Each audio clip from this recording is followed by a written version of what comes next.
തമിഴ്നാട്ടിലെ മധുര നഗരത്തിൽ വൈഗ നദിക്ക് തെക്ക് ഭാഗത്തായി സ്ഥിതി ചെയ്യുന്ന ക്ഷേത്രമാണ് മധുര. അതിഗംഭീരമായ നിർമ്മിതിയാണ് ഈ ക്ഷേത്രത്തിനുള്ളത്. ക്ഷേത്ര സമുച്ചയത്തിൽ 14 അലങ്കാര ഗോപുരങ്ങൾ ഉണ്ട്. ഏറ്റവും വലുത് തെക്കേ ഗോപുരമാണ്.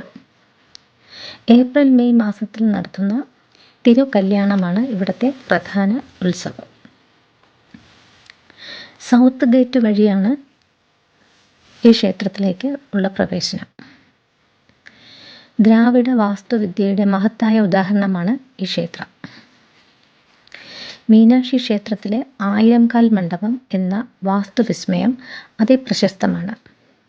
പേര് 1000-കൽ മണ്ഡപം എന്നാണെങ്കിലും 985 തൂണുകളെ ഇവിടെയുള്ളൂ. പാർവതിയുടെ അവതാരമായ മീനാക്ഷിയുടെ പേരിലാണ് ഈ ക്ഷേത്രം അറിയപ്പെടുന്നത്. ഇവിടുത്തെ പ്രതിഷ്ഠ പാർവതിയുടെ അവതാരമായ മീനാക്ഷിയുടെയും ശിവൻ്റെ അവതാരമായ സുന്ദരേശൻ്റെയും രൂപത്തിലാണ്. ഇവിടുത്തെ ദർശന സമയം രാവിലെ 5 മണി മുതൽ ഉച്ചയ്ക്ക് 12:30 വരെയും വൈകിട്ട് 4 മണി മുതൽ 11 മണി വരെയുമാണ്. മധുര റെയിൽവേ സ്റ്റേഷനിൽ നിന്നും 1.5 കിലോമീറ്റർ മാറിയാണ് ഈ ക്ഷേത്രം. റെയിൽവേ സ്റ്റേഷനിൽ നിന്നും ക്ഷേത്രത്തിലേക്ക് നടന്നു പോകാനാണെങ്കിൽ 7 മിനിറ്റ് നടപ്പ് മാത്രമേ ഉള്ളൂ.